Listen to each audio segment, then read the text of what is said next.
Hey, salut. Oh, je suis pas du tout dans une position confortable. C'est un petit peu embêtant. Écoutez, on va faire comme si c'était pas grave que le plan soit un peu bizarre. J'espère que vous allez bien. Je voulais vous remercier parce que j'ai été très surprise, positivement, très contente, très touchée en fait de l'accueil qui a été fait à ma dernière vidéo sur la chaîne.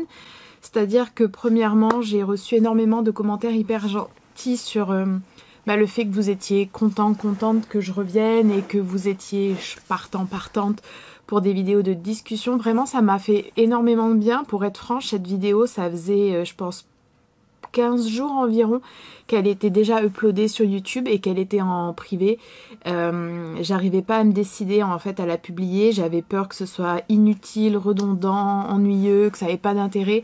En fait, l'une des raisons aussi pour lesquelles moi j'ai beaucoup de mal à revenir et à poster des vidéos, c'est que j'ai conscience de l'impact écologique de notre présence en ligne et que ça m'interroge vraiment.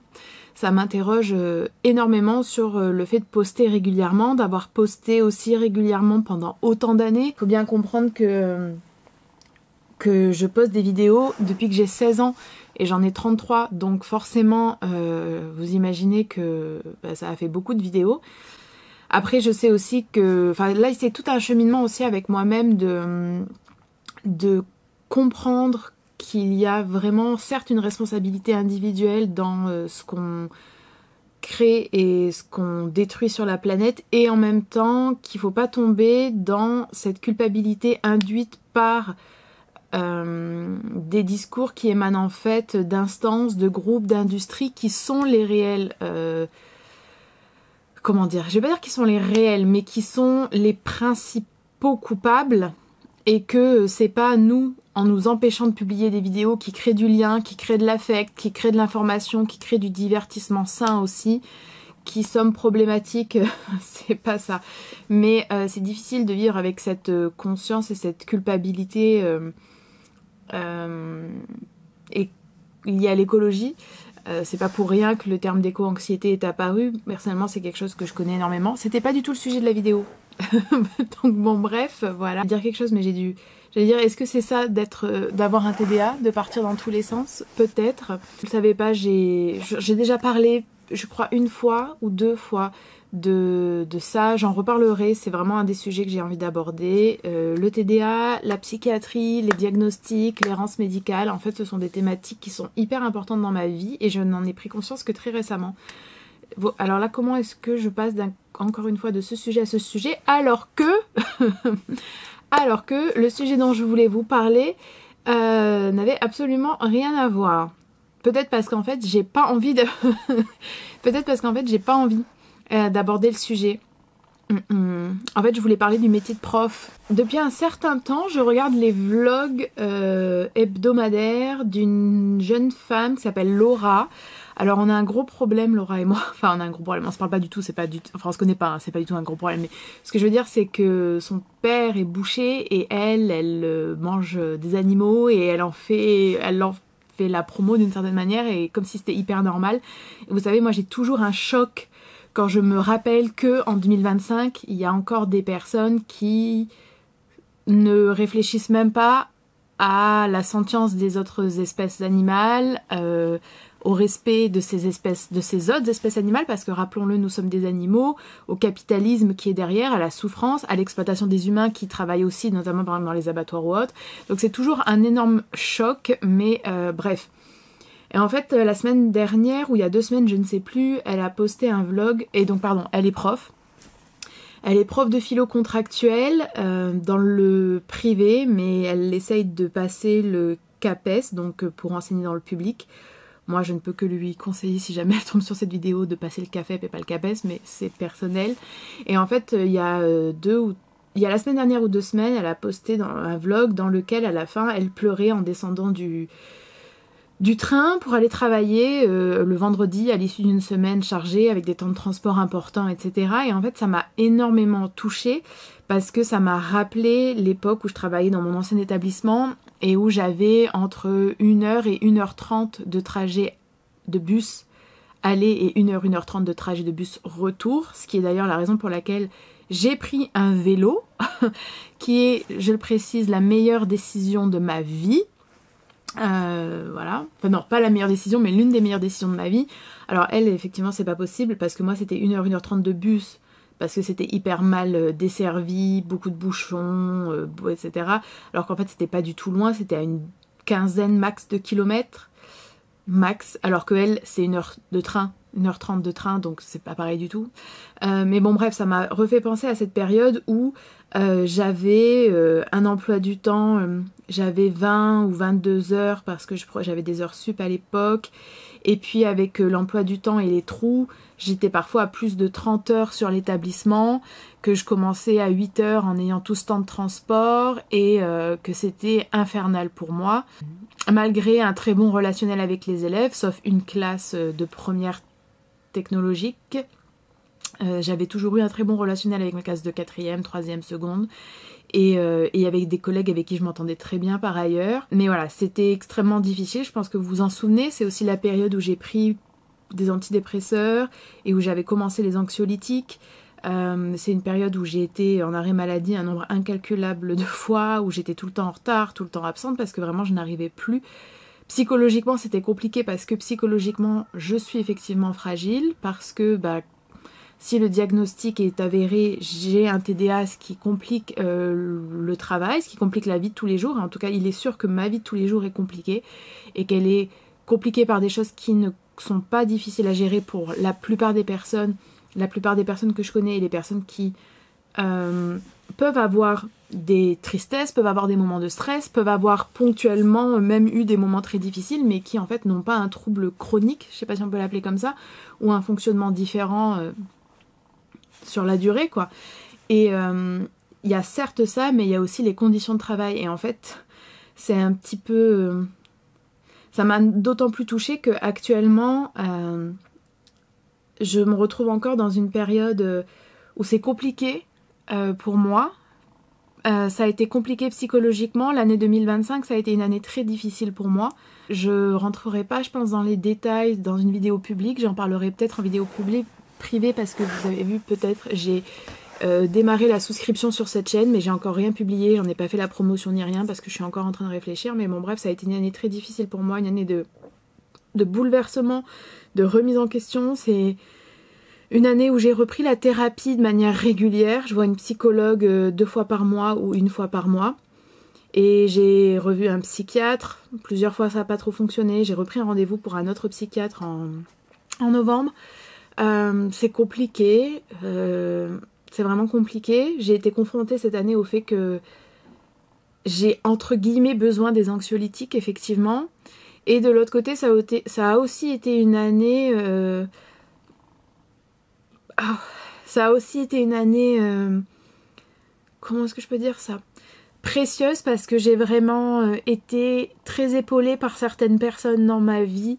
Et bon, je suis un peu pudique, donc je sais pas si j'ai réussi à les remercier à la hauteur de ce que j'aurais voulu, mais... Vraiment, par exemple, ma sœur, une amie très très proche, une autre personne dont je peux pas vraiment parler, mais même un collègue de travail que je considère comme un ami. Enfin, il y a vraiment des personnes qui ont été là pour moi, qui ont été très très gentilles avec moi, et ça m'a énormément touchée, et ça m'a marqué. Je sais pas comment dire, la douleur de cette année est quand même plus forte, je vais pas mentir, mais quand je pense à 2025, il y a 2 choses qui se détachent pour moi. Il y a vraiment la douleur, la tristesse que j'ai ressentie pendant des mois, la confusion dans laquelle j'ai été plongée, et puis aussi ce soutien. Et je l'étendrai au fait que je me suis sentie aussi très soutenue d'une certaine manière par les personnes qui font partie de ma chaîne littéraire et qui ont souscrit à cette chaîne et avec lesquelles on parle sur Discord. Sans rentrer dans des détails, je peux juste dire que je vais pas bien, ou je peux juste leur poser des questions, et en fait on a des échanges toujours intéressants. C'est un refuge incroyable, c'est des personnes que j'ai d'une certaine manière appris à connaître. Et voilà, cette année ça a été vraiment l'année des déchirures, en fait, enfin l'année des relations d'une certaine manière, l'année des déchirures relationnelles, et aussi l'année où j'ai été la chose qui m'a fait du bien, qui m'a réconfortée, c'était aussi les relations. Voilà, alors c'était pas non plus le sujet, hein. Bon, mais c'est grave. Bref, tout ça pour dire que voilà, ça va pas, et ça va pas parce que oui, effectivement, je suis quelqu'un d'une certaine manière de fragile, mais ça va pas aussi parce qu'en fait, c'est difficile d'être prof. C'était un peu ce que je voulais venir dire. Et en même temps, j'étais stressée de venir le dire parce que vous savez jamais trop ce que vous pouvez dire en étant prof, en étant dans la fonction publique. Alors en fait, je suis pas fonctionnaire, moi, donc bon. Bref, je suis pas vraiment fonctionnaire. J'ai appris ça récemment que les profs du privé, même titulaires, n'étaient pas réellement fonctionnaires. Et ça aussi, c'est une des problématiques de l'éducation nationale, c'est l'opacité incroyable de cette institution qui rend les démarches difficiles, qui rend les revendications de ses droits difficiles. Enfin bon bref, c'est une institution qui est ultra maltraitante en fait. Et c'est vrai qu'à chaque fois que je regarde les vlogs de cette Laura dont je vous ai parlé, ça me le rappelle un petit peu. Je vois à quel point je suis dans une situation d'une certaine façon privilégiée, parce que déjà je suis titulaire, parce que j'ai un établissement qui n'est pas loin de chez moi, parce que j'ai un poste que j'aime énormément, mais ça n'empêche pas que je suis soumise aussi à des conditions de travail qui sont difficile et que en fait je peux à tout moment retourner dans une situation qui était celle que j'avais avant d'être à ce poste et que il y a en réalité, alors il y a des métiers bien évidemment qui sont d'une certaine façon bien plus difficiles que d'être prof. Moi je précise toujours, mais je pense que c'est important de s'en souvenir, mon père était échafaudeur, donc ouvrier, il m'a monté des échafaudages, donc c'est hyper fatigant, c'est ingrat, c'est dangereux, il l'a fait sur des chantiers par exemple dans le naval, sur des bâtiments, il a travaillé avec de l'amiante. Ma mère, elle a été femme de ménage pendant très très longtemps. Mes deux parents ont des problèmes physiques importants. Ma mère, elle est même travailleur handicapé, donc c'est pour vous dire. Donc j'en ai bien conscience, hein, je précise. Mais être prof, c'est vraiment très difficile. En fait, il y a peu de métiers où vous avez 5 ou 6 ans d'études, un concours national hyper exigeant et sélectif, et où en fait vous ne pouvez jamais décider de votre temps de vacances, vous n'avez jamais aucune flexibilité, vous pouvez être vous pouvez rester 3 heures, 4 heures, 5 heures par semaine sur votre lieu de travail sans avoir à travailler, et tout le monde doit trouver ça normal, voilà. Quand vous êtes dans le public, vous ne décidez pas d'où vous allez travailler, on peut vous imposer des heures supplémentaires. Il n'y a pas... là, j'ai lu un article récemment, ça m'a semblé incroyable, mais pourtant, je pense que c'est vrai, si c'est faux, corrigez-moi. Apparemment, il y aurait environ 80 médecins, 80 personnels de la médecine du travail pour l'éducation nationale, pour un nombre de profs qui n'a rien à voir, quoi. On ne voit jamais la médecine du travail. Normalement, on devrait l'avoir tous les 5 ans. Je vous assure qu'on ne la voit pas. On n'a pas vraiment de réel RH. Donc, quand on est confronté à une direction qui est maltraitante, toxique, autoritariste ou autre, on n'a jamais d'intermédiaire réel. On n'est pas reconnu par la société. On est exposé... Moi, c'est pas du tout mon cas et j'en suis extrêmement reconnaissante, mais on est exposé à de véritables violences. On est parfois même assassiné. La santé mentale des professeurs, elle est catastrophique. Et en fait, c'est difficile. Et moi, là, je sens que ça recommence à me peser pour des raisons que je peux pas vraiment expliquer ici, parce que je ne sais pas qui regarde ces vidéos, comment elles pourraient être interprétées. Mais en fait, on est totalement à la merci, parfois, je trouve, d'une institution, de personnes qui sont à des postes de responsabilité, et on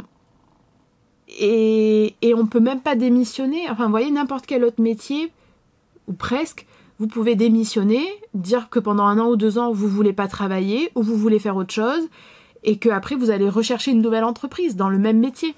Quand vous êtes prof, titulaire, c'est pas possible. Si vous démissionnez, vous perdez votre concours, et donc vous perdez presque... Enfin, oui, vous perdez...